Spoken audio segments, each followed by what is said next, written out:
Súper bienvenido. A ver, déjame aceptar. Bueno, buenas tardes a todos. Bienvenidos a nuestra sesión de hoy de este grupito desde Project IMG Madres, en nuestro grupo que se llama Doctoras Helping Doctoras.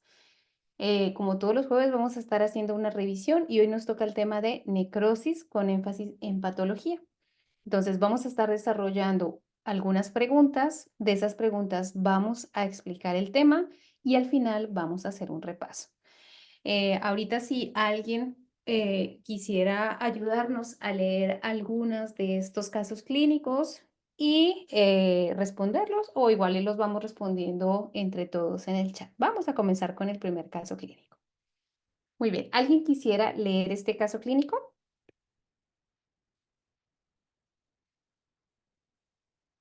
Vale, lo voy a leer yo.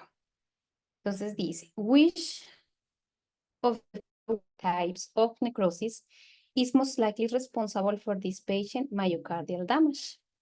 A 55-year-old man with a history of hypertension, hyperlipidemia, and smoking presents to the emergency department with severe chest pain. The pain began suddenly 2 hours ago while he was mowing the lawn. His blood pressure is 160/95, and his heart rate is 95. Despite prompt medical intervention, the patient condition worsens and he dies 3 hours after arrival. At autopsy, the heart reveals a pale, firm area in the anterior wall of the left ventricle, and microscopically, there is preserved cell architecture, but loss of nucleo and increased eosinophilia. Which of the following types of necrosis is most likely responsible for this patient myocardial damage? A. Coagulative necrosis. B. Liquefactive. C. Caseous. D. Fat. Or E. Fibrinoid. Entonces, en el chat, Ana María nos pone la A. Muy bien, Ana María. Ah, Entonces, aquí tenemos, sí, aquí tenemos una necrosis coagulativa. Entonces, aquí, bueno, empezando a analizar el caso clínico, nos dan un paciente de 55 años con factores de riesgo cardiovascular, ¿no? Nos dicen que tiene hipertensión, que tiene dislipidemia, que tiene tabaquismo y que se presenta con un dolor torácico agudo. Pero ya no nos dicen más, o sea, no podemos, por el solo el cuadro clínico, no podemos llegar a un diagnóstico. Entonces, aquí nos vamos a guiar es en la patología. Y en cuanto a los hallazgos macroscópicos, nos dicen que tiene un área pálida y firme en la pared anterior del ventrículo, en esta partecita. ¿Listo? Y microscópicamente hay una preservación de la arquitectura. Y esto es lo clave para que nosotros identifiquemos, bueno, una de las cosas clave, ¿no? Para que nosotros identifiquemos el tipo de necrosis. Entonces, si nos dicen que la arquitectura está conservada, que hay presencia o aumento en la eosinofilia y una pérdida de los núcleos, es muy característico de la necrosis coagulativa. ¿Listo? Y esta necrosis coagulativa usualmente afecta a los órganos sólidos como el corazón. Ahora, en cuanto a la fisiopatología de este tipo de necrosis, vemos que todo va a comenzar por la isquemia. ¿Listo? Es aquí como lo clave. La coagulativa está relacionada a la isquemia. La isquemia va a llevar a una pérdida del suministro de sangre, lo que va a llevar a la muerte celular, ¿verdad? Ahora, ya ya que las enzimas responsables de descomponer estas células muertas también se desnaturalizan por esta isquemia, por esta falta de oxígeno, aquí la estructura básica de las células se conserva. Es por esto que lo escriben así, ¿no? Que hay una preservación de la arquitectura. Y como resultado, también está lo que nos describen en el reporte macroscópico, que se ve un tejido firme y con contornos celulares conservados. Ahora, ya después, con el tiempo, las células inflamatorias van a eliminar este tejido muerto y al final va a llevar a una fibrosis o a un tejido cicatricial, pero eso ya va a ser después. Bueno, ahora, si por alguna razón nosotros no recordamos el tipo o las características de cada tipo de necrosis, hay algo con lo cual nosotros nos podemos guiar o podemos guiar nuestra respuesta, y es que cada tipo de necrosis va a afectar diferentes órganos. Entonces, como les dije, la necrosis coagulativa, dijimos que ¿qué es? Infartos isquémicos. ¿De qué? De órganos sólidos. ¿Como cuáles? Como este caso clínico que nos pusieron, que es el corazón. ¿Qué es lo más probable que nos pongan en el examen? Casos de infarto agudo del miocardio. ¿Sí? Entonces, paciente con un dolor torácico, disnea, diaforesis y signos de insuficiencia cardíaca. Ahora, otro caso clínico que también es muy común que no lo presentes son infartos renales. Bueno, ya en este caso nos van a presentar, por ejemplo, un paciente que llega por un dolor intenso en flanco, puede presentar hematuria, pueden presentar signos de disfunción renal, y en las imágenes revelan que hay una oclusión de la arteria renal y que hay evidencia de daño isquémico del riñón. ¿Qué tipo de necrosis es? Coagulativa. Y el otro que también he visto es un infarto esplénico. Bueno, pues ya cuando hay una afección del vaso, nos lo van a presentar como un paciente que presenta un dolor abdominal en cuadrante superior izquierdo y signos inflamatorios. Entonces, igual aquí, ¿qué sería? Una necrosis coagulativa. Bueno, ahora, si pensamos en una necrosis licuefactiva, esta se va a observar más en tejidos que tengan alto contenido enzimático. ¿Cómo qué? Como el cerebro. Entonces ya sabemos, sí, como les dije, ¿no? Si por alguna razón no sabemos las características que nos están describiendo y sabemos que es un infarto cerebral, pues lo más probable es que sea una necrosis licuefactiva. Y otra cosa pueden ser los abscesos causados por infecciones bacterianas. Ahora, en cuanto a la necrosis gaseosa, esta es muy típica de infecciones por tuberculosis. Entonces, ahí como vemos los pulmoncitos, nos vamos a acordar por eso, porque afecta tuberculosis. También se puede ver infecciones fúngicas o en los ganglios linfáticos. Y en cuanto a la necrosis grasa, esta se va a observar más en tejidos que tengan alto contenido de grasa, como que como el páncreas o como las mamas. Bueno, y en cuanto a la necrosis fibrinosa, vamos a pensar en esta cuando veamos afección de los vasos sanguíneos. ¿Listo? Y ahora Lidia nos va a ayudar a explicar la patología. Ok, bueno, pues como estábamos hablando, este tipo de necrosis les gusta mucho poner el ejemplo de la isquemia en el riñón. Entonces aquí a la izquierda tenemos una foto macroscópica de un riñón, ya está en un corte, ya está, ay, ahí está, ya está cortado, estamos viendo solo la mitad del riñón, la otra mitad está en la mesa. Y aquí podemos ver primero que tiene un montón de petequias en toda la corteza que bajan incluso por los rayos medulares, ¿sí? Y aquí podemos notar una zona amarilla, brillante, que se ve como si estuviera un poquito más mucosita que el resto de la pieza. Y eso es porque aquí está ocurriendo necrosis coagulativa. Ahora, en el lado derecho tenemos una biopsia de un riñón que tuvo necrosis isquémica porque no es siempre tenemos la pieza quirúrgica completa. Y lo primero que nos llama la atención es esta zona grande y roja que está aquí, que podemos saber por estas celulitas que están aquí, que son los eritrocitos y que están haciendo un coágulo, que es un vaso. Entonces, recordando, la isquemia se tapa la arteria renal, puede ser una rama chiquita de la arteria, por eso tenemos un triangulito y esto recuérdenlo porque casi siempre este tipo de isquemia da un triangulito en el vaso, en el riñón, en donde sea. Y se empieza a, como dijo Mar, se empieza a soltar enzimas. Aunque aquí adentro se desnaturalizaron las enzimas, pues como quiera vamos a tener aquí un poquito de trombosis de los eritrocitos. Esta trombosis es aguda. Si fuera una trombosis crónica, veríamos líneas de sangre que aquí no vemos. Ok, siguiente paso. El riñón está compuesto por túbulos y glomérulos. Entonces, aquí tenemos un glomérulo y todo el resto de estas siluetitas ya fantasmas que tenemos aquí es lo que queda de los túbulos. Ahora, también se acompañan de mucha inflamación, entonces podemos ver estas líneas aquí, estos espacios que están entre túbulo y túbulo que están súper poblados de células. Si pudiéramos dar un zoom un poquito más cerquita, podríamos ver como esta célula, que es un neutrófilo porque tiene su núcleo civil ovulado, ¿verdad? Ok. Lo importante aquí es que lo que nos va a quedar, lo único que vamos a ver son estos fantasmas, perdón. Son estos fantasmas de las células que, si bien conservan el contorno de la célula, el núcleo ya se perdió. Por eso decimos que esta pieza es más eosinofílica. Ojo, eosinofílica, no que tiene eosinófilos. Eosinofílica quiere decir que es más rosa, porque como se empieza a perder el RNA que está en el citoplasma y el núcleo, pues ya nada más nos quedan las cosas que se pegan con la eosina, que son menos ácidas y que se ven rosas. Y aquí en el glomérulo podemos ver que ya ni siquiera se distingue un polo urinario, ¿sí? Y un polo vascular, ya no se distinguen, ya se perdieron por completo. Ya solo nos quedan aquí, de los capilares que quedan ya, solamente la siluetita. Aquí también.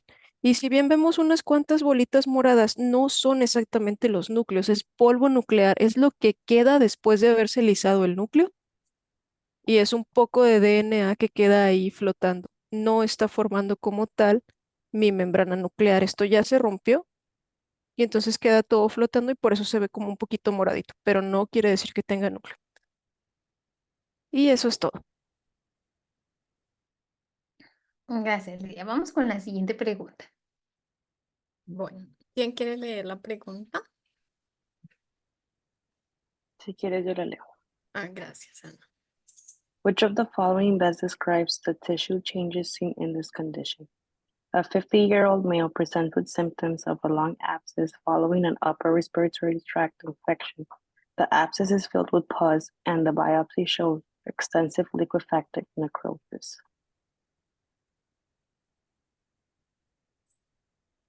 Ok, si quieres leer las respuestas. Entonces, A, tissue death with preservation of cell outlines and architecture. B, tissue turning into a semi-liquid mass with loss of cellular detail. C, formation of cheese-like granulomas. D, replacement of tissue by fibrous scar tissue. ¿Piensas en Creo algo? que me suena la B. B de bebé. La B, bueno, muy bien. Sí es la B. Entonces, aquí pues nos decían que el paciente tiene un absceso que está lleno con pus y tiene liquefactive necrosis. Entonces, ahorita pues les voy a explicar bien. Pero entonces aquí nos dicen que el tejido se convirtió en semilíquido em, y perdió la célula, todo el detalle, perdió las células. Siguiente, si quieres más. Ay, no, puedes devolver para que pueda ahorrar. Ay, no sé. Mentira, no, ya, ya. Bueno, entonces la necrosis licuefactiva se caracteriza porque cuando el tejido se muere, se forma pues el pus, ¿sí? Entonces la formación del pus es debido a lo que ya nos había dicho también Marcela, que a las células al romperse botan las enzimas proteolíticas y esto hace pues que las células se coman a ellas mismas, pues, y entonces al destruirse generan la formación de pus. Entonces la necrosis licuefactiva se da por infecciones bacterianas, por traumas o por isquemia que provocan la muerte celular. Entonces, debemos ver que las bacterias, no todas las bacterias forman pus, las que más se ven que forman pus son las que se llaman bacterias piógenas, que son la Staphylococcus aureus, el Streptococcus piógenes, la Pseudomonas aeruginosa y la Klebsiella pneumoniae. Entonces, el pus está formado por células muertas, bacterias y fluidos inflamatorios. Eso es lo que hace el pus. Entonces, estas células cuando sufren muerte, provoca pues la inflamación porque es una muerte patológica, o sea, las células murieron porque algo las dañó y pues esto genera inflamación. Dale. Entonces, los factores que contribuyen a la necrosis licuefactiva, entonces es la digestión enzimática de los restos celulares que están muertos, también hay digestión enzimática de los tejidos circundantes, o sea, puede que las células de al lado estén bien, pero todas esas enzimas empiezan a dañar todo el tejido y las proteínas se desnaturalizan. Y pues las enzimas que se ven involucradas en la licuefacción son las proteasas, las DNasas y las enzimas lisosomales. Ellas son las que hacen que se empiece pues a comer el tejido, mejor dicho. Dale. Y pues la respuesta inflamatoria que se genera, entonces se liberan las enzimas intracelulares, se descompone, los leucocitos liberan las proteasas y las lipasas, y esto ayuda pues a destruir a los patógenos, pero pues todas esas residuos se quedan ahí y empiezan a descomponerse, descomponen las estructuras de las células y de toda la pared, y pues eso genera el pus. Em, entonces es importante ver que nos van a decir que el tejido como que se descompone, se hace una disolución de esto y hay un colapso total de la arquitectura del tejido, o sea, no se va a ver, no se va a distinguir qué era, mejor dicho. Entonces, se puede hacer dos cosas con la licuefacción. Se puede formar abscesos, que esto se forma más con las infecciones bacterianas, y pues se convierte en el tejido que murió en una sustancia líquida o semilíquida. Y así pues puede ser también como lechosa, como lo pueden describir. Pasa. Y la otra forma que también puede hacer es una cavitación quística, que esta es más en el cerebro. Entonces, después de que el cerebro sufre un infarto isquémico, entonces ese tejido necrótico se vuelve licuefactivo y esta área, pues el centro, tiene el centro líquido así purulento con detritos y la pared tiende a ser una cavidad quística, o sea, como rodeada de agua. Em, entonces, en el aspecto macroscópico, el tejido pues está formado de líquido de color amarillo cremoso por la formación de pus, y microscópicamente se ven células inflamatorias con numerosos neutrófilos. Dale. Entonces yo les puse aquí unos casos clínicos que son como digamos así, los puede mostrar más o pueden salir más en las preguntas del examen. Entonces digamos. Una mujer de 70 años con antecedente de demencia y dificultad para tragar. Presenta fiebre, tos con expectoración maloliente y se encuentra deshidratada y en estado de confusión. En la radiografía, pues nos muestran esta radiografía, que ahorita la analizamos, y la biopsia revela una necrosis liquefactiva del tejido pulmonar y abundantes neutrófilos, que es compatible con un absceso pulmonar secundario a aspiración. Entonces, es importante que cuando pongan casos clínicos de, digamos, aspiración, siempre nos van a decir que el paciente tenía una expectoración maloliente. Eso es característico. Luego, entonces aquí en la radiografía vemos, nos delimitan bien el área, acá, que es donde está el absceso. Entonces el absceso está delimitado y está lleno de pus. Entonces el pus es medio líquido. Entonces vemos que hace como una apariencia de, ay, se me olvidó el nombre, de, bueno, aquí se ve aire arriba y pues el líquido abajo, eh, de niveles hidroaéreos. Esa es la palabra. Muestran niveles hidroaéreos la radiografía. Listo, pasa. Otro de los casos clínicos, entonces es una mujer de 60 años con diabetes tipo 2, presenta enrojecimiento, hinchazón y un área dolorosa en el pie derecho. A la exploración se ve una úlcera con pus y tejido necrótico. Entonces, la muestra del tejido muestra estafilococos aureus, crece estafilococos aureus, y pues en la histología se ve necrosis liquefactiva con abundante infiltrado. Entonces vemos que la necrosis liquefactiva también se ve en abscesos de piel. Entonces aquí, en este caso, pues en un pie diabético pasa. Y este otro caso, un hombre de 72 años con antecedente de hipertensión y fibrilación auricular que presenta debilidad del lado derecho y dificultad para hablar. La evaluación neurológica muestra hemiparesia derecha y afasia. Y la TAC muestra una zona hipodensa en el hemisferio cerebral izquierdo, compatible con un infarto isquémico. Y en la resonancia se confirma la necrosis licuefactiva. Y en la autopsia se ve que el tejido cerebral revela áreas de necrosis licuefactiva con infiltrado de células inflamatorias, lo que es característico de un infarto cerebral. Pasa. Ah, ya. Ok, entonces como estábamos hablando ahorita, la necrosis coagulativa va a ser en prácticamente todos los órganos sólidos menos el cerebro. Y la necrosis licuefactiva va a ser prácticamente en todos lados que haya una infección, sobre todo por las bacterias encapsuladas o piógenas, o en el cerebro, cualquier tipo de inflamación, vamos a terminar con licuefactiva.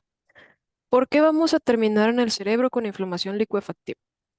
Hay algo diferente que tienen las neuronas y las células de la microglia a el resto de las células de todo el organismo. Y es que son muy sensibles a algunos aminoácidos y algunas otras sustancias, como por ejemplo el glutamato que veíamos hace algunas clases. Entonces, siempre que en el cerebro haya una injuria o haya un daño y muera una neurona o muera una célula de la microglia, van a soltar no solo enzimas, sino también neurotransmisores. Y eso es lo que termina matando al resto de las células a su alrededor, y eso es lo que causa que esta sea una necrosis licuefactiva. Las enzimas destruyen todo y licúan todo. En la coagulativa, como incluso las enzimas se dañan, pues ya no va, la célula va a conservar su citoplasma, su estructura, aunque el núcleo se destruya, va a conservar arquitectura. Y en la licuefactiva, como se está perdiendo absolutamente todo, pues ya vamos a tener un licuado celular. Este es un cerebro. ¿Por qué el cerebro hace quistes, hace áreas quísticas? Si recordamos, el encéfalo está entre dos presiones, la arterial y la del líquido cefalorraquídeo. Entonces, siempre que yo tengo un daño en el tejido encefálico, el líquido cefalorraquídeo va a aprovechar y va a empezar a aplastar esa área. Entonces, tenemos a las células inflamatorias, sobre todo neutrófilos, que cuando se pierde la barrera hematoencefálica entran, que van a estar limpiando todo este mugrerito que se está haciendo por la necrosis y se lo van a llevar. Y además el líquido cefalorraquídeo me va a estar comprimiendo. Por eso termino con estos quistes que están aquí. Y pueden ver que el área necrótica está enorme. No es nada más, mira, aquí tuvimos el infartito chiquito. No, aquí se hace muchísimo más grande que el daño original. Por lo que ya dijimos, cada vez que se muere la neurona, cada vez que se muere la microglia, se hace más y más y más y más y más grande el área necrótica. Entonces, en esta imagen de acá, podemos observar un poquito cómo iba, sí, nuestro encéfalo. Perdón, aquí tenemos algunos vasos y aquí podemos ver dónde terminan las capas de la sustancia gris. Todo esto es sustancia, todo esto debería ser sustancia blanca, pero recordamos que no normalmente es tan celular el tejido encefálico. ¿Por qué está tan celular aquí? No es solamente inflamación. También lo que les pueden preguntar en cerebro es con tumores. Esto es un glioblastoma grado 4. Antes se conocía como glioblastoma multiforme. Es un tumor cerebral que por lo mismo que es un grado muy alto, está muy dado a necrosis y a ruptura de los vasos. Aquí podemos ver toda la hemorragia. Aquí se rompió un vasito. Y algo más importante es que la necrosis de este tipo de tumores va a hacer que todas las celulitas de aquí se acomoden y se hagan como una cerquita. Entonces es en empalizada. Bueno, eso es todo lo que quiero que recuerden del tejido necrótico cerebral y también si se van a las orillas de la imagen, es más fácil que puedan distinguir a los neutrófilos. Acuérdense que los neutrófilos son clave en las necrosis porque tanto la causan como la limpian. Y eso es todo.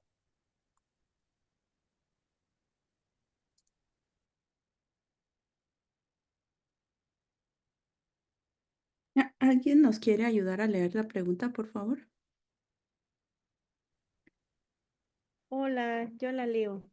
Gracias. Which of the following histopathological findings is the most likely to be seen in the lung biopsy specimen? A 47-year-old man present to the clinic with a 2-month history of cough, night sweats, unintentional weight loss, and occasional blood streak sputum. He immigrated from Southeast Asia 5 years ago and has not had any recent healthcare visit. On physical examination, the patient has crackles in the upper lung fields. A chest X-ray reveals cavitary lesions in the upper lobes. A sputum acid fast stain is positive. A biopsy of the affected lung tissues is obtained. Which of the following histopathological findings is most likely to be seen in the lung biopsy specimen? Option A, accumulation of neutrophils and fibrin with liquefactive necrosis. B, granulomas and central areas of necrosis and amorphous eosinophilic debris. C, intact alveolar walls with neutrophilic infiltration. And D, normal lung parenchyma with intracellular organism in macrophagus. Pues yo creo que parece como una TB, Ujú, sí. una tuberculosis y pues esa forma granulomas con una con necrosis, ¿no? Pero no sé si me suena la B. Pero ay, es que no me acuerdo, hay diferentes fases como de cuando se forma el granuloma, entonces la verdad es que no me acuerdo muy bien. No, muy bien. Sí, es la Sí, B. ¿no? ¿La B? Sí, sí, es la B. Es porque tenemos el dato de 2 meses de tos, por las noches sudoración, pérdida de peso y también menciona que migró de Asia, que es una zona endémica de tuberculosis. Y bueno, también dio positivo a la tinción acid-faz. ¿Y por qué no puede ser porque la acumulación de neutrófilos y fibrina corresponde más a una neumonía aguda. Neumonía aguda. Entonces, esta sería la respuesta. La C, que son alvéolos intactos en la pared con infiltración neutrofílica, se puede observar en neumonía lobar. Neumonía lobar. Y la D, que es el parénquima normal con organismos intracelulares entre los macrófagos, correspondería más a histoplasmosis. Ok. Entonces, muy bien, como lo dijo la doctora Jovita. Ay, la siguiente, por favor, Marce. Este paciente tiene síntomas y hallazgos radiográficos consistentes con tuberculosis, una enfermedad conocida por causar necrosis gaseosa. La tuberculosis nos va a llevar a la formación de granulomas con necrosis central, con una apariencia de cheese-like o de queso. Este hallazgo histopatológico se encuentra en los granulomas con central necrosis. Y ahorita vamos a hablar un poquito más de la necrosis gaseosa. La siguiente, por favor. Entonces, es un tipo de necrosis tisular que va a determinar enfermedades granulomatosas, en particular la tuberculosis. ¿Cuáles son las características? En su aspecto macroscópico, lo podemos ver como blanco, suave y friable. Por eso se llama cheese-like, porque tiene una apariencia parecida al queso.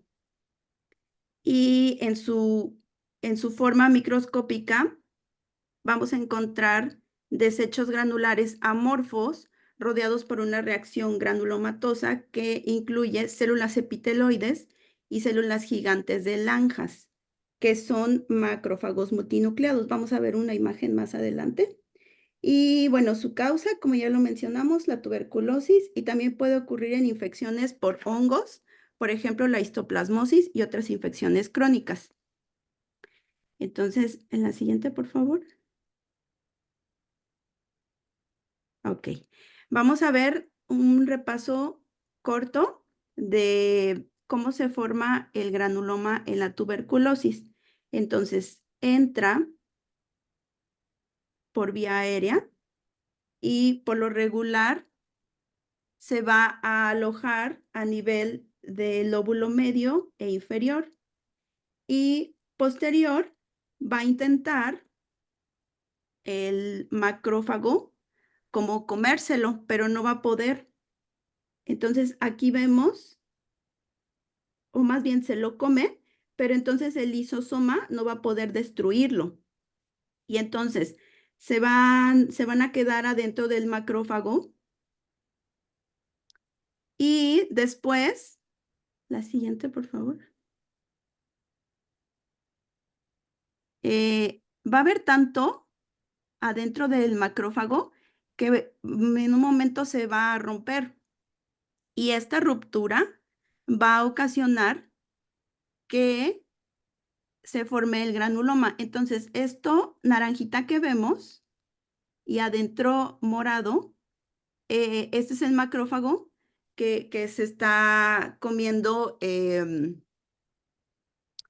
pues el microorganismo, y entonces ya una vez que se rompe, va a ocasionar que las células, que el linfocito T libere citoquinas, y esas citoquinas van a hacer que el linfocito T, se convierta a TH1, y después se va a, bueno, el TH1 va a producir el interferón gamma, o sea, el linfocito T va a liberar citoquinas, entre ellos el interferón gamma, y esto va a activar a los macrófagos, y los macrófagos van a producir factor de necrosis tumoral, por lo que van a formar los linfocitos, los fibroblastos y las células epitelioides. Entonces, aquí vemos un dibujo muy bonito del granuloma y de sus células que podemos encontrar en su interior. Ok, entonces, esto negro que vemos aquí es el linfocito T. Y como les decía, va a liberar las citoquinas y va a producir que se forme el granuloma. Y entonces las células más características que podemos encontrar son, aquí lo vemos, el macrófago epiteloide, las giant cells, y pues vemos adentro como todavía está el microorganismo, y este microorganismo muere, y eso es lo que nos da la forma de cheese-like. O sea, puede haber todavía un poco de microorganismos vivos, pero lo que nos va a dar el aspecto gaseoso es cuando el microorganismo llega se desintegra. Entonces, la siguiente, por favor. Aquí vemos un dibujito en donde, pues aquí lo pone de manera muy ordenada, el macrófago activado, la célula gigante en el centro, la forma o el aspecto de cheese-like, los linfocitos, y vamos a tener en la parte más externa los fibroblastos. Y bueno, la histología ahorita nos los va a explicar la doctora Lidia. La siguiente, por favor. Ok, Marce, si quieres, porfa, regrésala porque está muy bonita la imagen que... Ajá, sí, la imagen que puso Sandy, por eso ya no puse otra igual. Bueno, vamos a hablar del granuloma. En realidad, el nombre que le pusieron de necrosis gaseosa se observó primero macroscópicamente. A los patólogos nos encanta la comida y van a ver que un montón de cosas hacemos referencia a comida. Entonces, no es tanto que aquí en el centro parezca queso, sino que si algún día les toca, y ojalá que no les toque, ver en vivo un pulmón de un paciente que tiene TB o que tiene coccidioides, no solo se ve como queso, apesta como queso. Por eso le pusieron necrosis gaseosa. Ahora, ya después le pusieron lo que veíamos en el microscopio lo mismo, vamos a dejarlo como necrosis gaseosa. Entonces, lo importante es que aquí en el centro del granuloma tenemos un conjunto de macrófagos muertos, poquitos linfocitos muertos, un que otro fibroblasto que se fue por ahí de parranda y llegó al centro del granuloma y se murió, y un montón de microorganismos. La tuberculosis tiene algo especial y que es que la mayoría de las veces que un paciente está mal, que ya logró vencer la inmunidad de ese paciente, se va a quedar atorada ahí. Y eso es lo que nos sirve a nosotros como patólogos para poder hacer la tinción y poder demostrar que tenemos bacilos ahí, pero no siempre se van a ver. Es más fácil verlos en los macrófagos espumosos, incluso, que en los epitelioides, en las células gigantes o en el centro del granuloma. Ese es un dato para que se les quede ahí en la memoria por si alguna vez tienen que hablar con un patólogo. Ahora, entonces, halo de linfocitos, halo de macrófagos activados, dentro del halo de macrófagos activados, células gigantes de Langhans, células gigantes nada más de cuerpo extraño, solo células gigantes. Antes decían que la célula de Langhans era patognomónica de la tuberculosis, pero ya nos dimos cuenta que también puede estar en la sarcoidosis, también puede estar en coccidioides, también puede estar con muchas otras cosas. Ahora sí, ¿puedes darle la siguiente, por favor, Marci? Importante distinguir tres entidades distintas.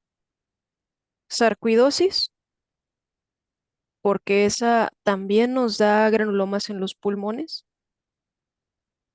Enfermedad por arañazo de gato y tuberculosis, porque son como que las que más les gusta poner. Coccidioides no he visto tanto que la pongan, pero coccidioides va a ser prácticamente igual que tuberculosis.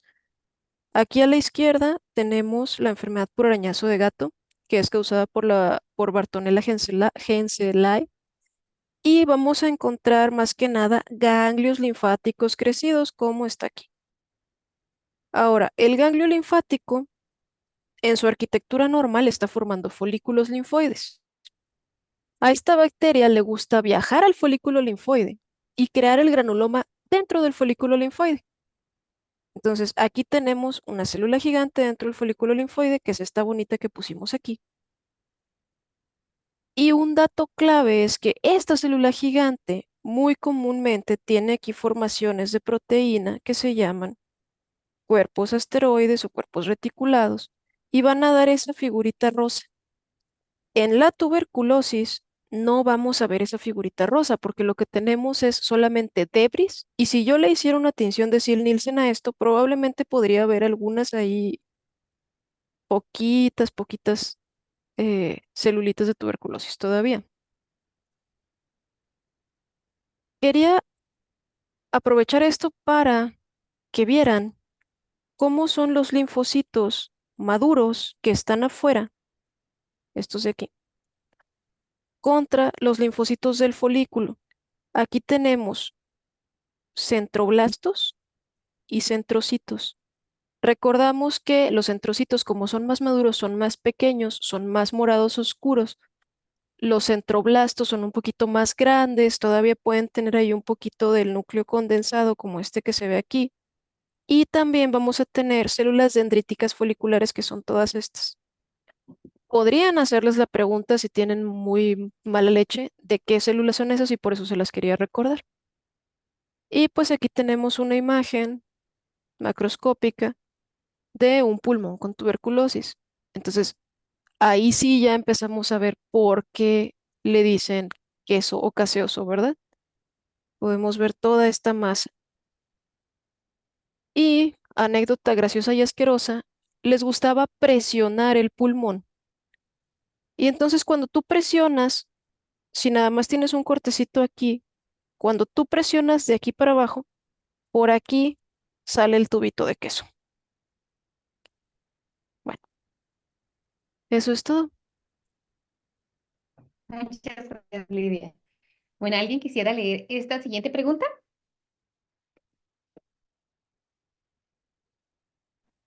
Yo la puedo leer, no hay problema. Muchas gracias, Sheila. Which of the following process most likely explain the patient's pathology?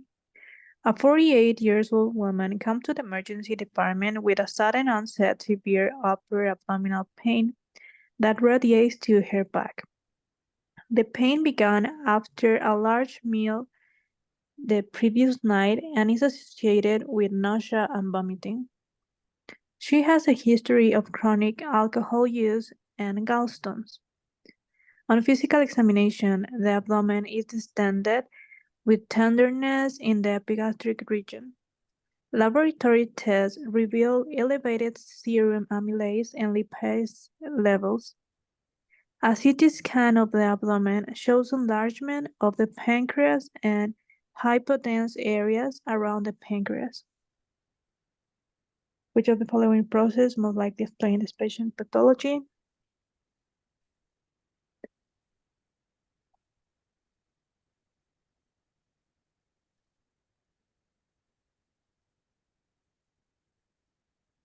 Muchas gracias. Entonces tenemos las opciones.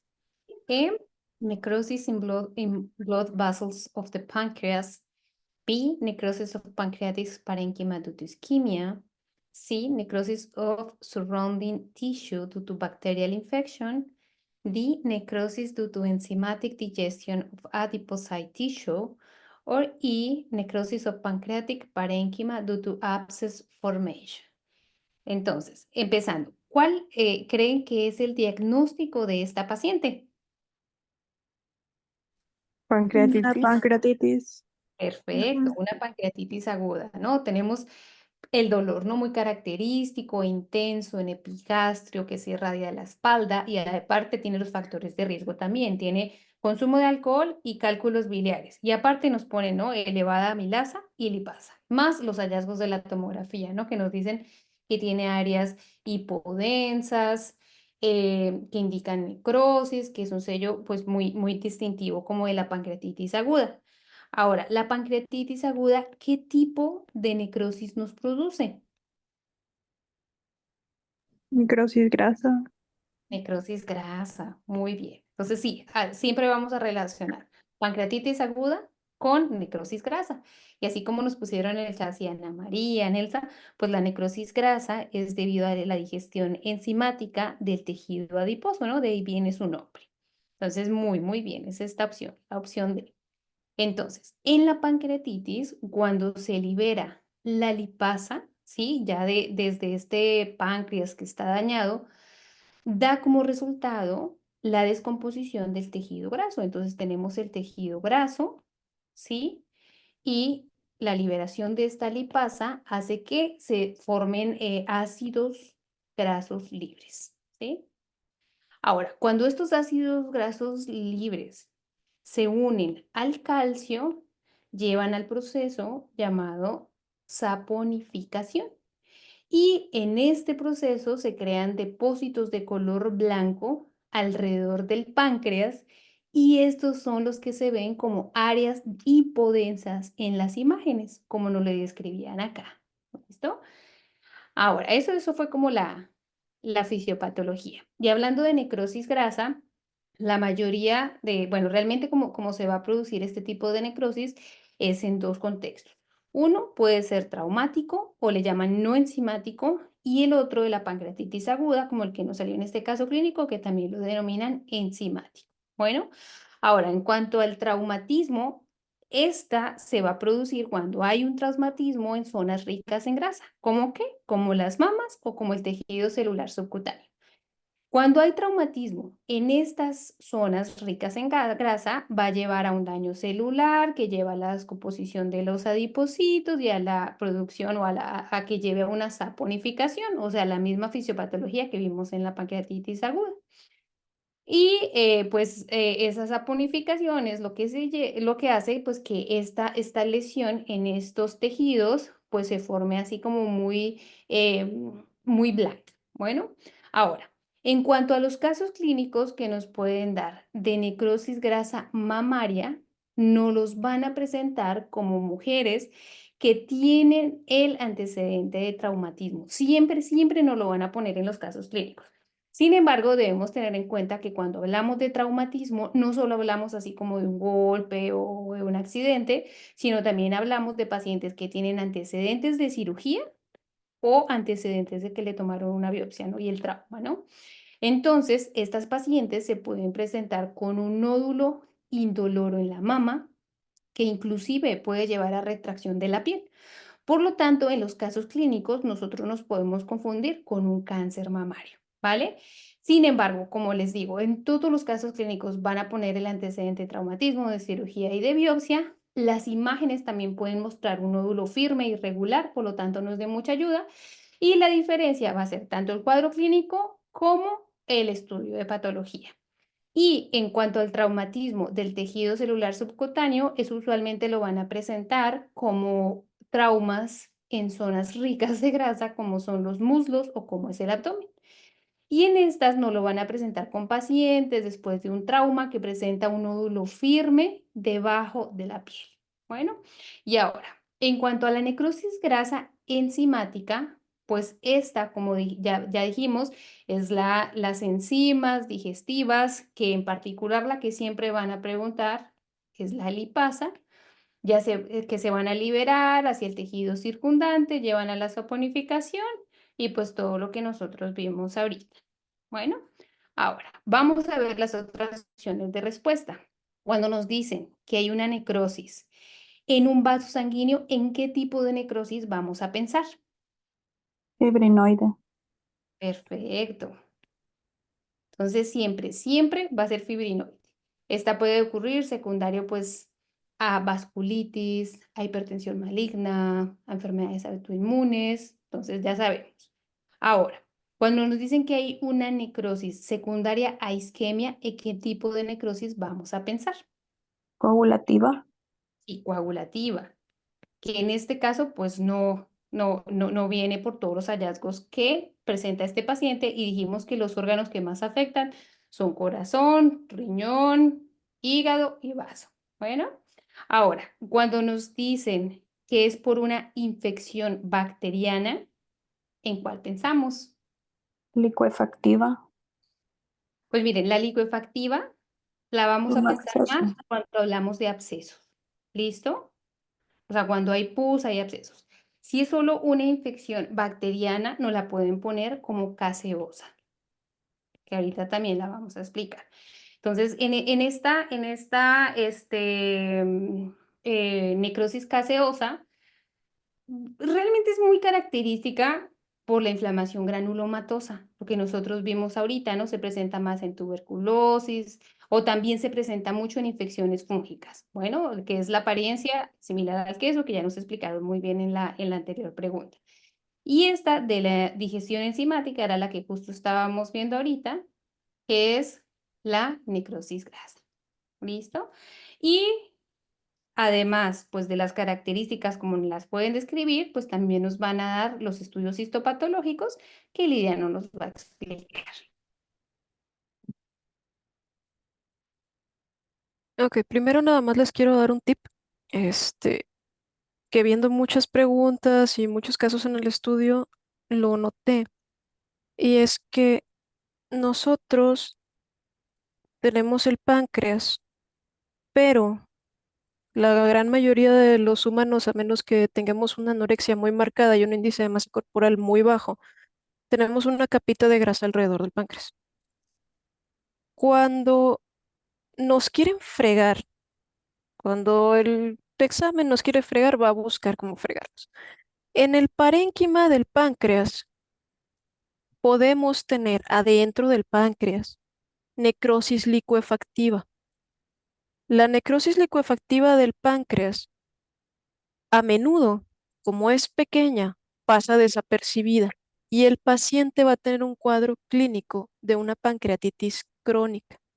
Pero al momento en el que nos están hablando de los estudios de imagen, nos van a decir que el páncreas tiene un quiste, porque la necrosis licuefactiva en el páncreas, dentro del parénquima del páncreas, tiende a formar quistes. O sea, se licúa todo, se hace el absceso, se consume el absceso y me va a dejar ese quistecito de ahí. Entonces, ese es un dato para que lo piensen a la hora del examen, lean muy, muy bien, porque si quieren fregar, van a fregar.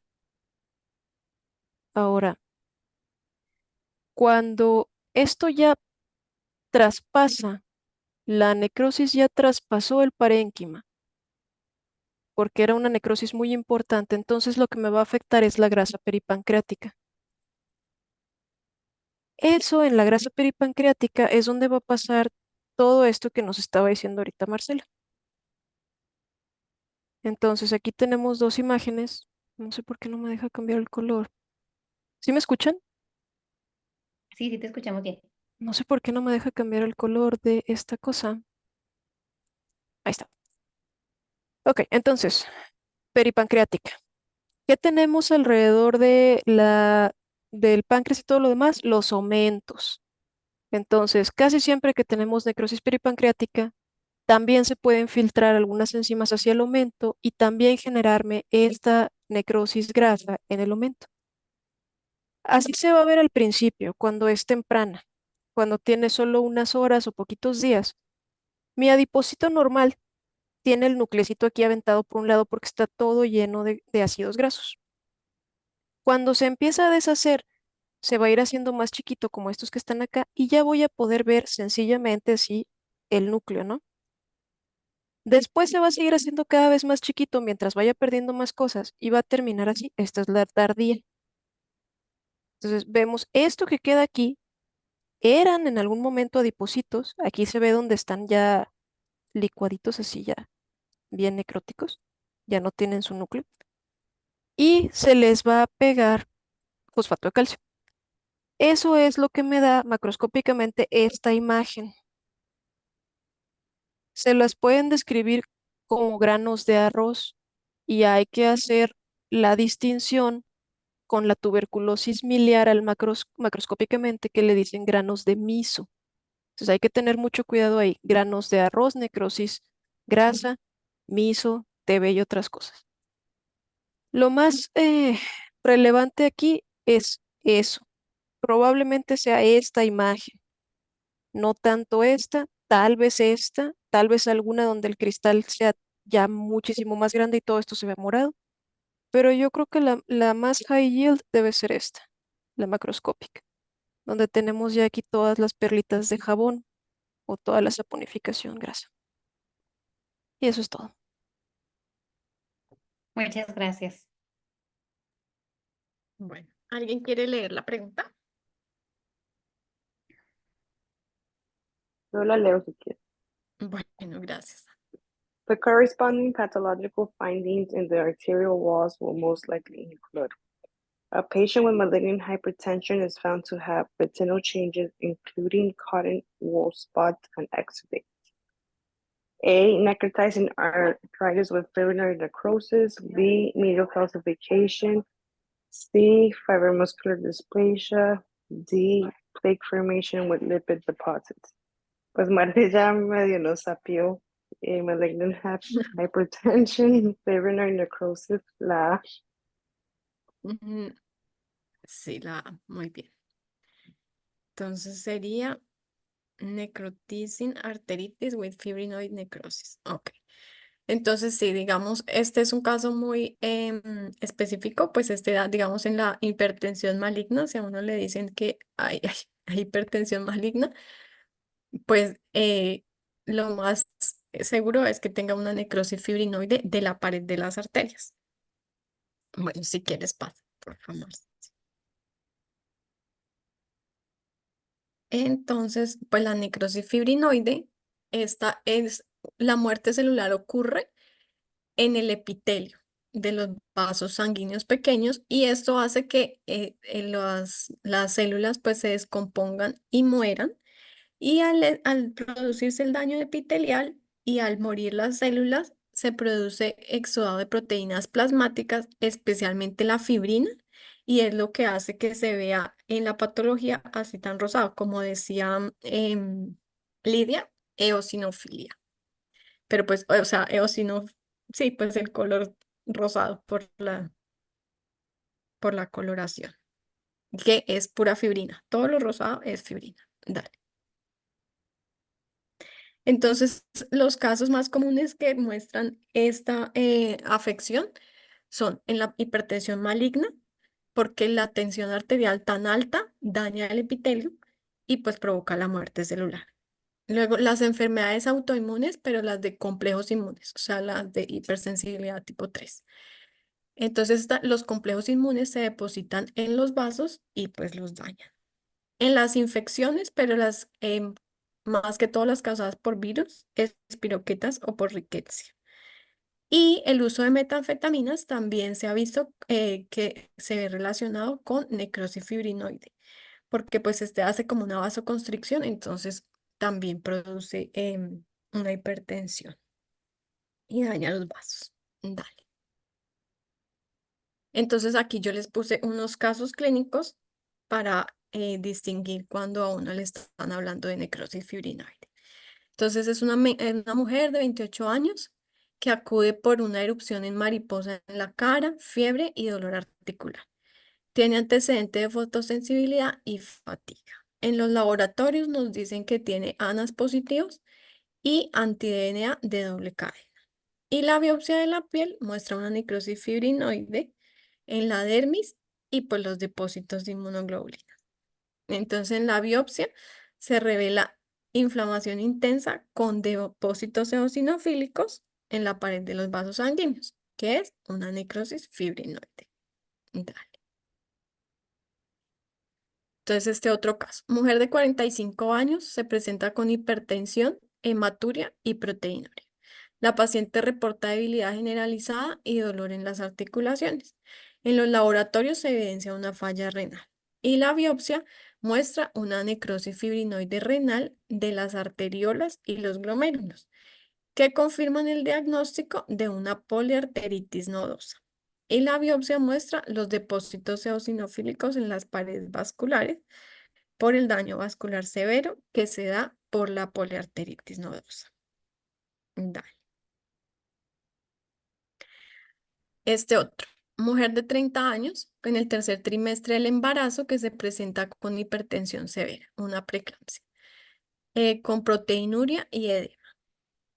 Y pues tiene cefalea y visión borrosa. En la ecografía hay restricción del crecimiento intrauterino. Y en la biopsia, la arteria placentaria presenta necrosis fibrinoide de la pared de los vasos. Entonces, la histología dice que tiene depósitos eosinofílicos en la pared de las arterias expiradas de la placenta, lo que indica daño vascular y por consiguiente esto produjo disminución del flujo sanguíneo y comprometió la placenta, por eso presentó la preeclampsia y el retraso del crecimiento fetal. Dale.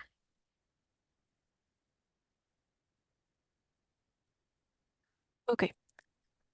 La verdad es que ya en el trabajo de todos los días es muchísimo más común para nosotros ver necrosis fibrinoide en los restos ovuloplacentarios o en las placentas que en cualquier otra cosa. Es muy poco común que a un paciente le tomen una biopsia o algo así donde nos muestre esto, a menos que, como sea, por ejemplo, hay una poliartritis nodosa o ya un lupus avanzado que tenga daño renal. Estas tres imágenes que tenemos aquí, todas son de riñón. Lo que les quería como recalcar es que todo tiene una línea de tiempo y todo depende de qué tanto daño esté pasando en el momento, lo que nos va a mostrar la histología.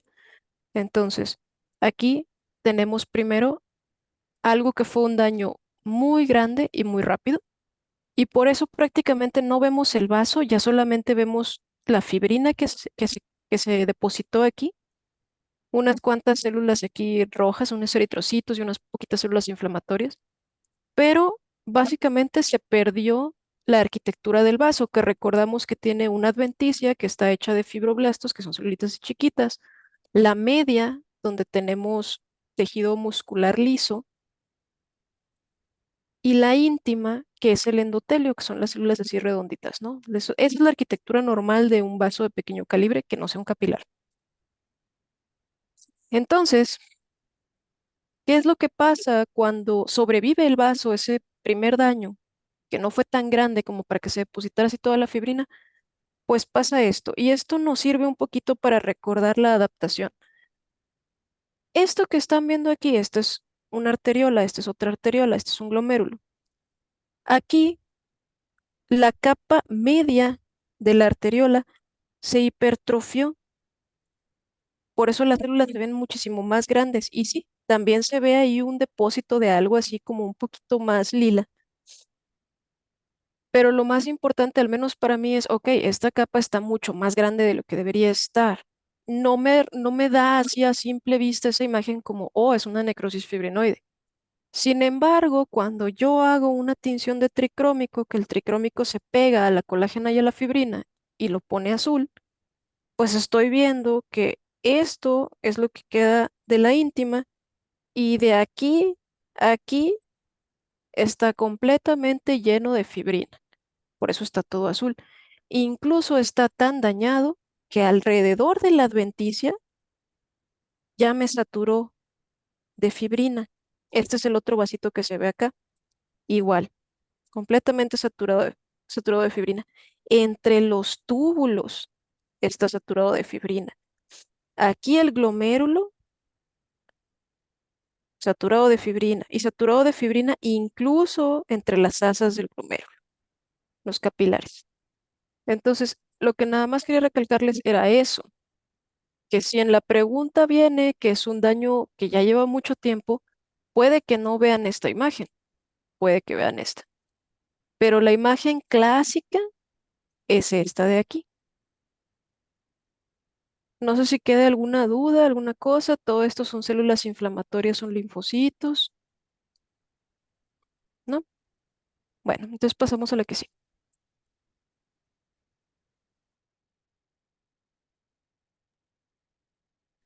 ¿Alguien nos ayuda a leer el caso clínico, por favor?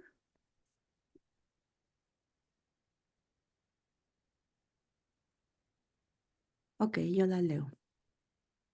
A 68-year-old man with a history of type 2 diabetes mellitus and peripheral vascular disease presents to the emergency department with severe right foot pain, swelling, and a full smelling discharge for the past 2 days.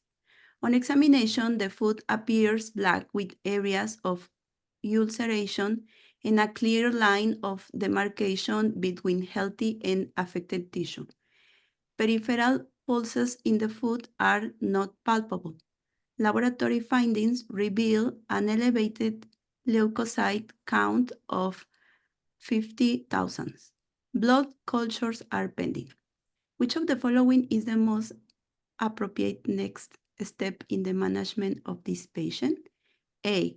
Intravenous antibiotics. B. Surgical debridement. C. Hyperbaric oxygen therapy. D. Antifungal therapy. Si quieren, pueden escribir en el chat.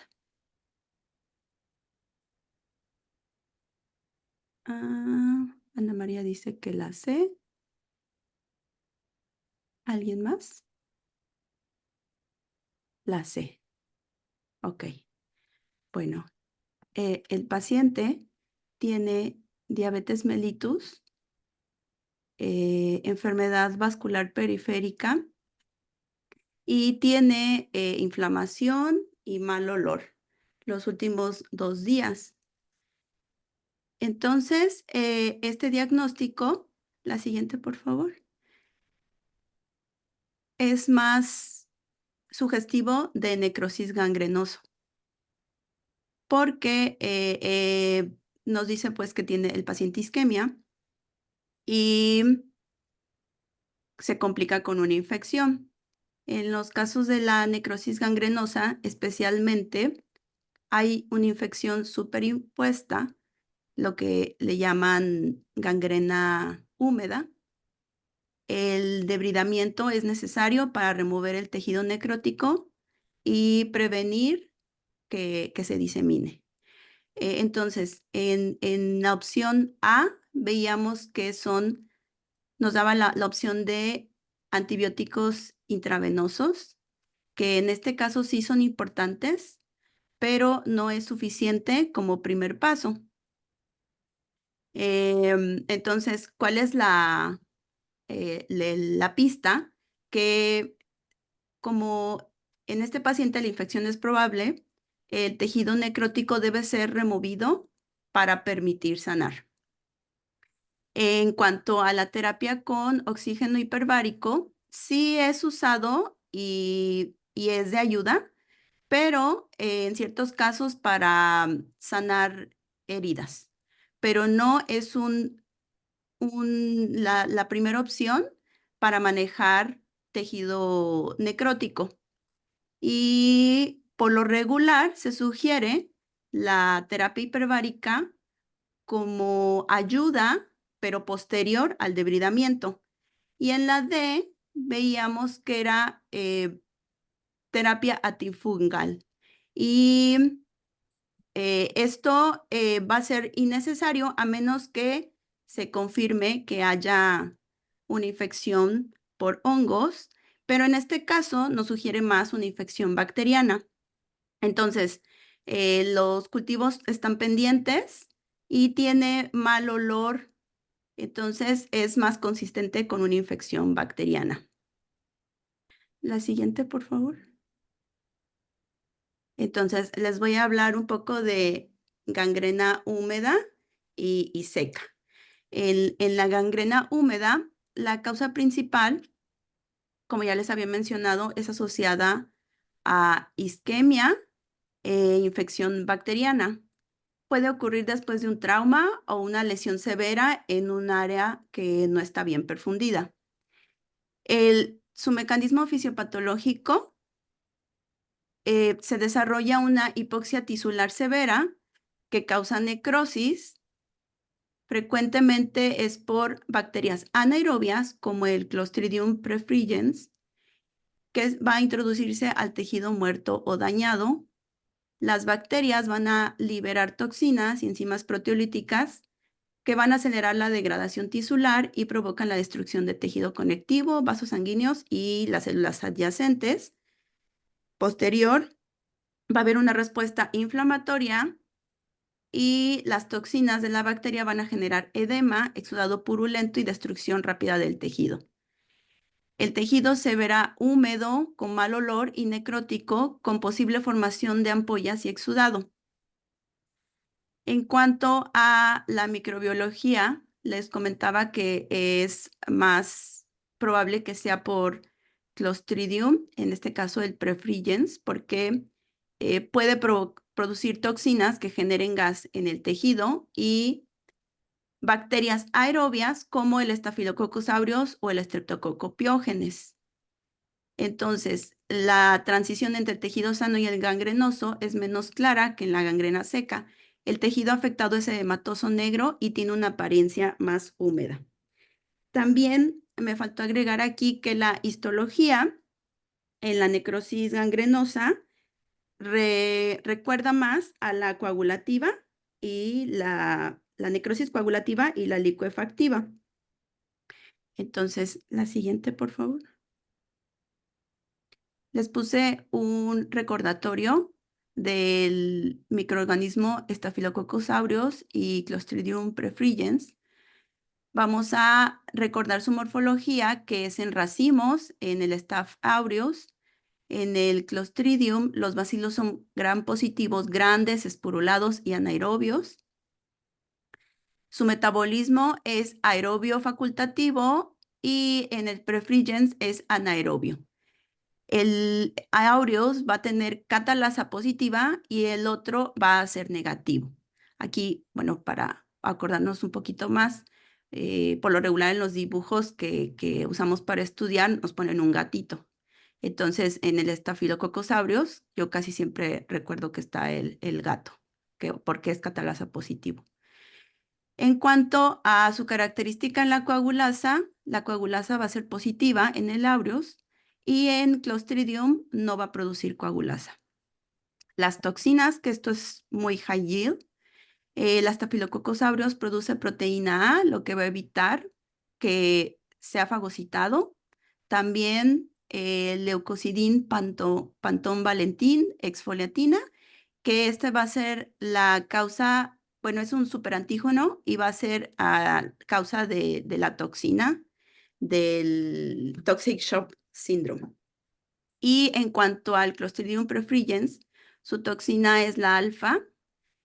En este caso también se conoce como lecitinasa, responsable de la necrosis tisular. También va a tener toxinas beta, epsilon, que van a hacer daño vascular, hemólisis, y también va a tener enterotoxina. Las infecciones comunes los podemos en el Staphylococcus aureus ver en piel y tejidos blandos. También puede ocasionar neumonía, endocarditis, osteomelitis y síndrome de choque tóxico, intoxicación alimentaria. La gangrena gaseosa puede ser verse en infecciones de tejido blandos, la celulitis, mionecrosis o intoxicación alimentaria. En cuanto a la patogenia, el Staphylococcus aureus produce toxinas que dañan los tejidos y evitan la respuesta inmune, y también puede formar abscesos. En cuanto al prefrigens, las esporas bacterianas terminan en tejido muerto o isquémico. Hay producción de toxinas que destruyen los tejidos blandos, causando necrosis y gas en los tejidos. Y bueno, para recordar los antibióticos, Staphylococcus aureus puede encontrarse resistente a meticilina y su tratamiento va a ser con vancomicina o linezolid para los que son MRSA. Y en el prefrigens hay poca resistencia a antibióticos y son susceptibles a penicilina y clindamicina. Nada más para recordar el mecanismo de transmisión, Staphylococcus aureus, contacto directo con superficies contaminadas o heridas, o inhalación, y en el prefrigens es infección por esporas presentes en el ambiente y también puede ser por consumo de alimentos contaminados. Les puse un dibujito de microscopía electrónica, la siguiente por favor, para ver cómo vemos, para recordar cómo se ven los racimos en el Staphylococcus aureus, y otra imagen del Clostridium perfringens, que cómo vemos la forma en bacilos. La siguiente, por favor. Y ahora les voy a hablar de la gangrena seca, que su causa principal es la isquemia crónica por obstrucción arterial. Se ve en enfermedades vasculares periféricas, también en pacientes con ateroesclerosis avanzada o diabetes, y en su fisiopatología, la falta de aporte sanguíneo a una área que provoca hipoxia tisular. Las células no pueden realizar metabolismo aeróbico, por lo que cambian a glucólisis anaerobia, que resulta en la acumulación de ácido láctico y disminuye el pH local. Este pH local y la falta de oxígeno van a ocasionar daños irreversibles a las membranas celulares, liberando enzimas lisosomales. El tejido se deseca debido a la falta de perfusión y nos va a dar una apariencia oscura, seca y momificada del área afectada. En cuanto a su microbiología, generalmente es estéril, ya que la ausencia de sangre no favorece la proliferación bacteriana, y sus características clínicas afectan más comúnmente las extremidades inferiores, con una zona bien delimitada entre el tejido sano y muerto. Entonces les traigo una imagen que por lo regular lo encontramos en el libro, en donde vemos que es la necrosis coagulativa que asemeja el tejido momificado. O sea, esto es la dry necrosis. La siguiente, por favor.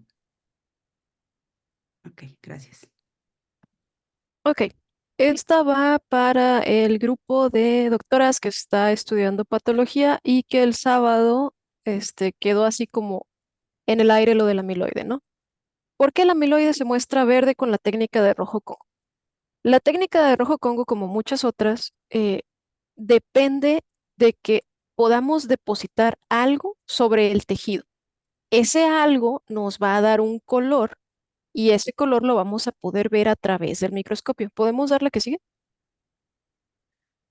Hay mucha física involucrada en esto, pero así como que en términos generales, decirlo más clarito, tenemos que toda la materia puede de alguna forma reflejar la luz o cuando la luz pasa a través de la materia, si esta es incolora, va a cambiar el índice de refracción que tiene la luz, como tenemos aquí. La luz viene aquí, pasa a través de esta materia y esta materia tiene la cualidad de tener un índice de refracción diferente. Entonces, por eso, un rayito que venía aquí sale con otros dos ángulos.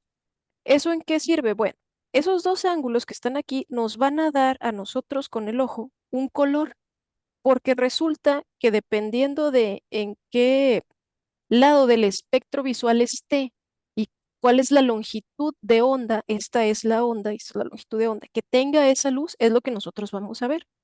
Nosotros vemos desde 400 a 600 y cacho de nanómetros, más acá está el infrarrojo, más acá está la luz ultravioleta, y esto es lo que nosotros con el ojo humano general podemos ver.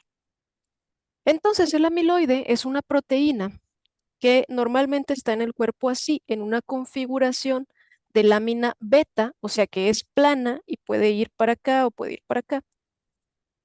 Y hay algunas enfermedades que nos cambian la configuración del amiloide normal. En este caso estamos hablando del Alzheimer y esto es un beta amiloide. Por eso, beta amiloide porque tiene una lámina beta. Pero en el Alzheimer, la forma en la que se corta esta proteína para poderla degradar a partir de la ubiquitina proteasoma nos da una configuración diferente, que es esta que está aquí, que si se fijan es súper diferente a la que es normal. Y eso hace que se empiece a unir, que estas proteínas se empiecen a unir y nos creen placas. Entonces, esta proteína que tenemos acá, que es la normal, tiene un índice de refracción, o sea, hace un color aquí, y esta que está acá tiene otro color acá. Con el rojo Congo que se pega a las proteínas, a todas las proteínas, podemos ver la mayoría de las proteínas en el cuerpo, como la elastina y la colágena, de color naranja, como estamos viendo acá. Pero el amiloide, como cambia el índice de refracción por la forma en la que se deposita el cristal del rojo Congo aquí arriba, cuando yo giro mi platina, cuando yo giro mi laminilla, me permite ver este color con birrefringencia. Cuando tú cambias el ángulo de esto, o sea, lo giras, estos ángulos de aquí cambian. Por eso me permite ver este color verde manzana en lugar de este naranja que tiene la colágena y que tienen el resto de las proteínas. Y por eso el amiloide se ve verde manzana cuando lo teñimos de rojo coco. Bueno, ahora sí, la que sigue, por favor. Bueno, muchas gracias, doctoras. Ahora vamos a continuar con el repaso. Entonces, ya saben, les pedimos a todas que por favor prendan su micrófono y que participen en el chat. Vamos a hacer un repaso de todos los conceptos que vimos hoy. Si surge alguna pregunta, vamos a responderla de una vez. Bueno, pues vamos a comenzar. Ok, esta es mía. Hablamos de muchas cosas, espero que se acuerden. Vamos a contestar aquí. ¡Ah! Se nos acabó el pomodoro. Ni modo, empezamos otro. Debido a que las células cerebrales, o sea, las neuronas y la microglia, expulsan algo al morir y esos algos liberan sus enzimas digestivas al romperse, causan excitotoxicidad. Por eso, este tejido sufre necrosis ¿de qué tipo? ¿Alguien que me ayude a contestar? Licuefactiva. Necrosis licuefactiva. Ok, muy bien. ¿Y qué es lo que expulsaban las células?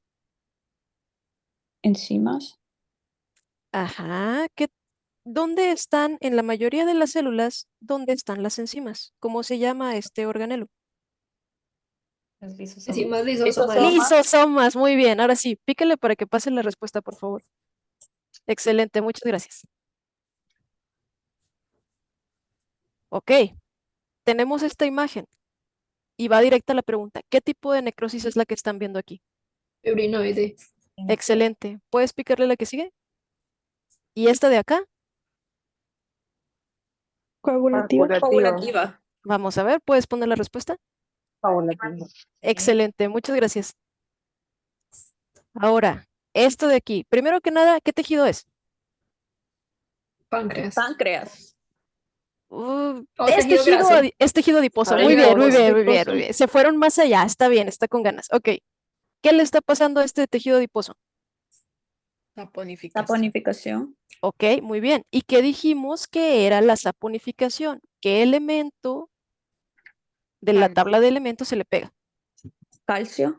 Excelente, muy bien, ya están hechas. Muchas gracias. Muy bien. Bueno, entonces ahora, necrosis caracterizada por la transformación de tejido afectado en un material líquido y viscoso. ¿Cuál necrosis es? Licuefactiva. Licuefactiva. Dale, Marcia. Muy bien. Causas comunes de necrosis liquefactiva. Infarto Abscesos cerebral, pulmonares. absceso y pancreatitis.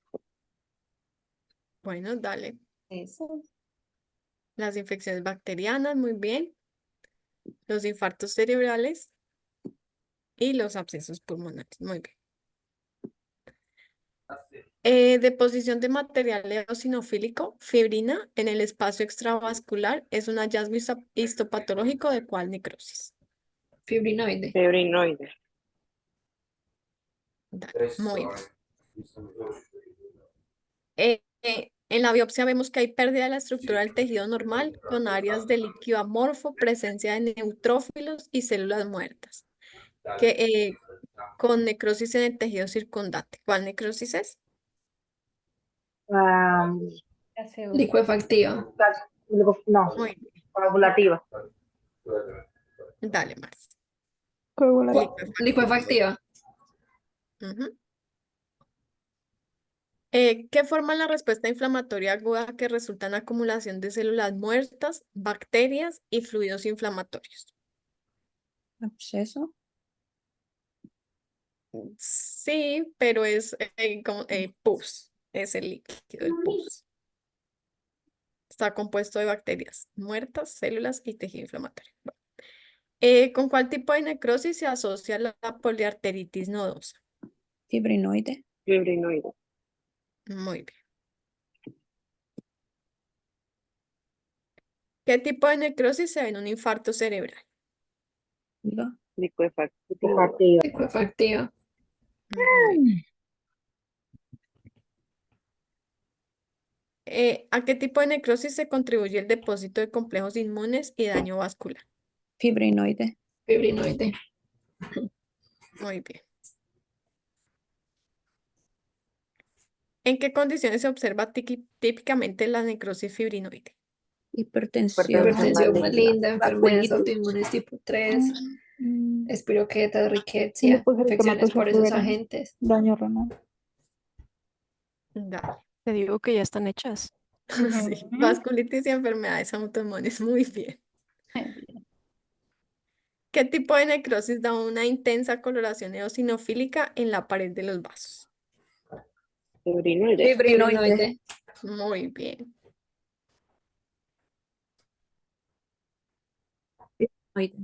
Fibrinoide. Ok. ¿Qué tipo de necrosis se ve asociado con vasculitis? Fibrinosa. Fibrinoide. ¿Ok? Con traumatismo mamario. Necrosis grasa. Grasa. Necrosis grasa.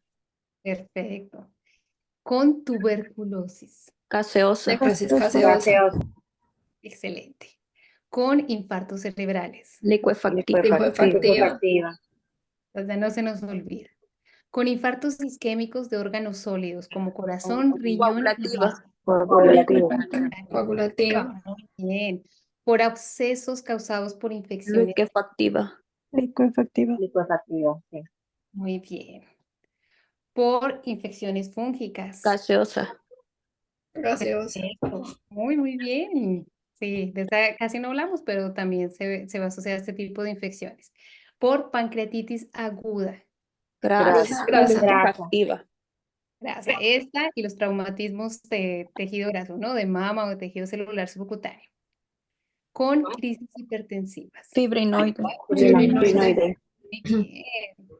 Ahora, vamos a ver el órgano afectado y me dicen qué tipo de necrosis es. Bueno, cuando se ven afectados los vasos, Fibrinoide. Fibrinoide. perfecto. Cuando se ve el páncreas y tejido Grasa. renal, Grasa. muy bien.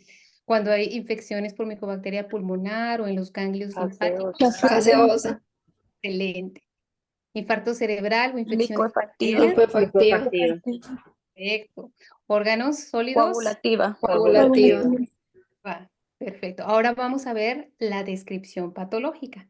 Si nos dicen que hay deposición de complejos inmunes en los vasos sanguíneos, en las paredes de los vasos sanguíneos, Fibrinoide. Fibrinoide. como nos explicó Sarita. Apariencia de cheese-like, Gaseosa. Gaseosa. perfecto. Complete liquefaction of the tissue y pus, Licuefactiva. Licuefactiva. Licuefactiva. liquefacción. Licuefactiva. Así es. Deposición de Grasa. Grasa. grasa. Muy bien. Ahora puede ser seca o puede ser húmeda. Gangrenosa. Gangrenosa. Gangrenosa. Bueno, ¿cuál es la diferencia, así resumida, de una necrosis gaseosa seca, húmeda y gaseosa?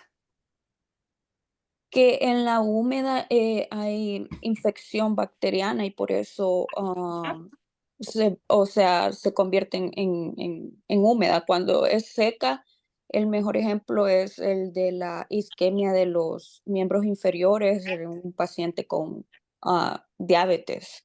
Ujú, muy bien. Entonces, miren, sí, seca, vamos a pensar sin infección, la gangrena. Otra vez, sí. Húmeda, con infección. Y gaseosa, con infección por Clostridium. ¿Vale? Ahora, si nos dicen tissue remains structurally intact, but cells are dead. Coagulativa. Muy bien, coagulativa. Perfecto, que fue el primer caso clínico que vimos, ¿no? Que la estructura se conserva. Y ahorita les dejamos este cuadrito al final con las principales causas, los tejidos afectados y las características histopatológicas para tener un resumen de todas.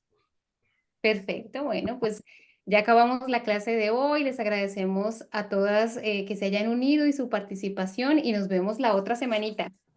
Muchas gracias a todas. Gracias. Gracias. Gracias. Abrazos. Feliz noche.